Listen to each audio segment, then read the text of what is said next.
training. Asan si Ita? Kaya ayun na ka. Lumayas. Ang ginawa ng video, magpunta doon. Oh, umuwi ka nga ka doon. Ikaw ka ginagawa mo ko na kay sarili mo. Pag naman ako'y umiyak hindi nakikibo ang video. Hahakutin niya ang aking mga damit na yan kahit ilang piraso. Hindi ka na ka. Umuwi ka na. Papanik na naman ako sa bahay. Ganun kasi ka yung sama ng loob mo. Kaya Pag umiyak ako. kasi paano ka hindi maiiyak? Pero yung doon ka lang nakatira tapos sabihin ng Ita Meka, sinupin mo yung pakusan. Lahat na ika ng ani sa iyo. Sa loob ko. Katulad ni Ring Suha. Pag naibenta ko na, ilang araw ko lang gagastos wala na naman akong pera. Kasi natuto ka ng mamasukan noon. At saka, hindi. Pag ako'y umasa sa kanila. Apat na kami nun. Si Ate Luning kasi mapanumbat. Talaga isinusumbat. Yun ang ayaw na ayaw mo. Ayaw na ayaw. Ayaw na ayaw mo sinusumbatan. Pero, ang talagang hindi ko makakalimutan. Si Ego. Abay si Ego. Kaya pagka nung minsan dumaing ako Ako kako, Father. Hindi ako na tao. Hanggang kaya ko. Mabuhayin ko ng maayos yung mga anak ko. At yan ako talagang hiningi ko. Sabi ko, kaya kahit saan ako mapunta.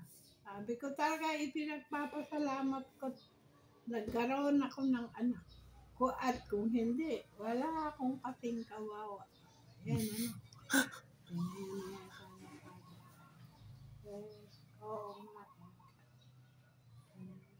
Ang hindi ko lang ako nagawa sa buhay ko, mamalimos. Pero lahat ako ng hirap. Natikman ko sa mga anak ko. Tapos nung galing tayo kay Chamaring, bumalik ka doon sa malaking bahay. Tapos umalis ka na naman.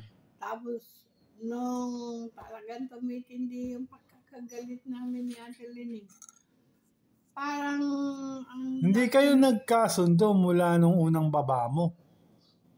Halimbawa, unang baba mo, di ba nag-away kayo? Tapos, sinunto ko kay Chamaring.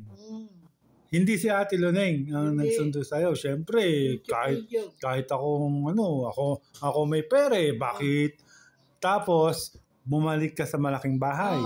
Na nandun pa yung Pidyong na kapatid ng training.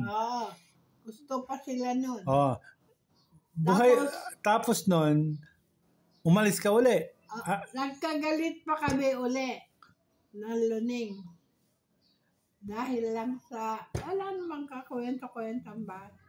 Natikman namin na hindi ko siya pinagsasaing, hindi ko siya pinagluluto. Nagluluto siya ng kusay.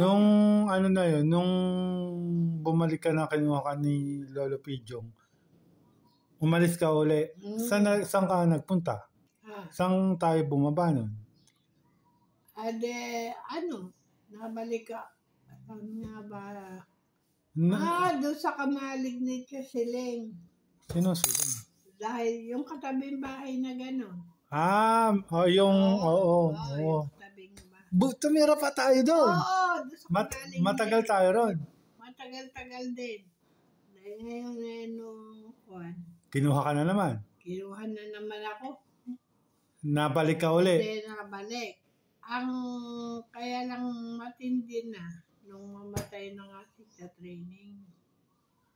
Anong time na yun, namatay na yung Lola Training? Nung mamatay na sa training, sabi ko hindi pwede nung lagi na lang siya nasusunod. Ba, ikaw naman, syempre, siya amo eh. Siya masusunod. Oo. Pabsi. Kasi kako, hindi naman pwede nung habang panahon kaganirihin niya. Alam mo, kaya naging ganun. Kasi halos relatives nga kayo, sabay kayong lumaki. Pero ang ano kasi doon, nanay, ang reality noon, dahil kilala mo siya mula pagkabata. Pero ang reality kasi noon, siya kasi ang boss. Ngayon, siya ang boss, syempre, siya masusunod. Dahil relatives mo siya, tsaka, sige, pagpalagay na nga ikaw ang boss. Pero, hindi naman pwedeng kung ayaw ko na, hindi ako aalis sa'yo. Kahit ngayon, ganun. Halimbawa, boss kita. Hindi pwede namang ayoko na sa'yo nandiyan pa ako sa'yo. Di aalis ako at least. Hindi na kita boss nun pag umalis ako sa'yo. Nung namatay yung training, saan ka na lumipat ulit? Yun ang matindi na. Talagang bumaba na ako. Saan ka na lumipat nun? Primero kay Chamaring uli. Bumalik ka kay Chamaring. Kay Chamaring. Ano kaya sabi ni Chamaring? Hindi, si Chamaring naiintindihan ako. Baka sila bebeng bantog na yun.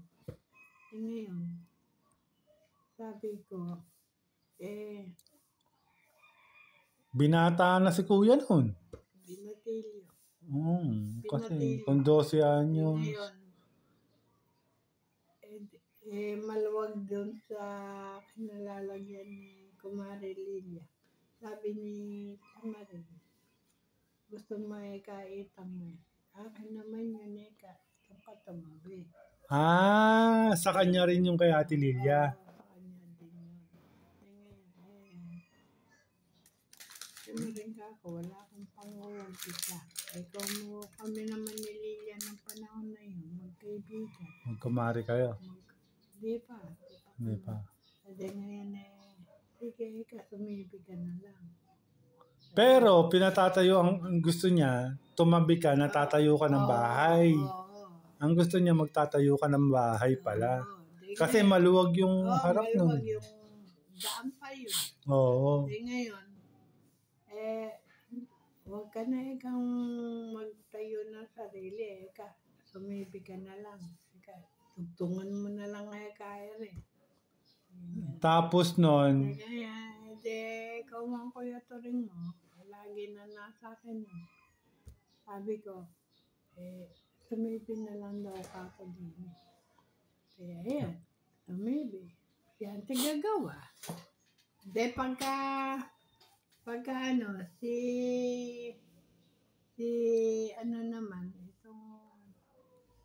itong nasa likod.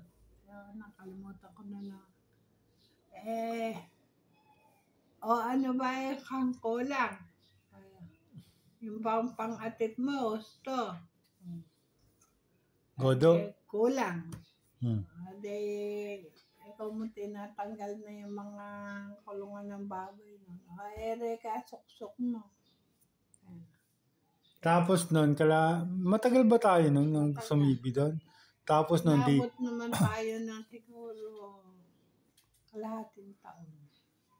Tapos nun, bumalik na tayo dito sa Yan na. Pumunta na tayo dito sa... kasi nga si Boy, ayaw pumayag ni Boy.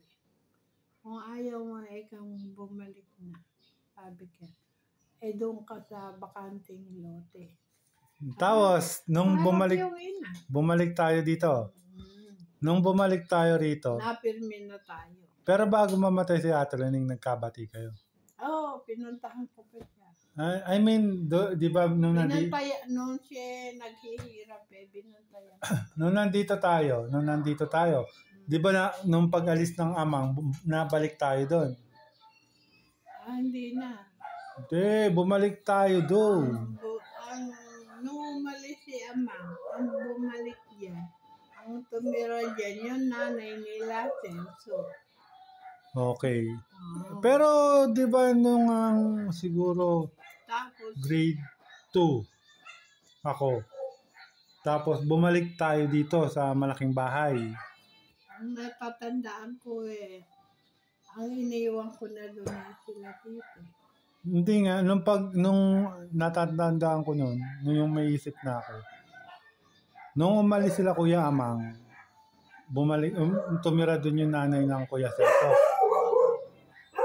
Bakit nabalik tayo doon tapos naiwan nga dito si Kuya? Paano nga ayaw na sumama ni Terry? Hindi nga, yun na yung bumalik ulit tayo. Na siya nun Yun nga yung bumalik tayo doon. Pero nandito na. Pero bumalik tayo doon na na hindi kasama si Kuya. Hindi. Pero nakatayo na yung bahay doon. Nakatayo na.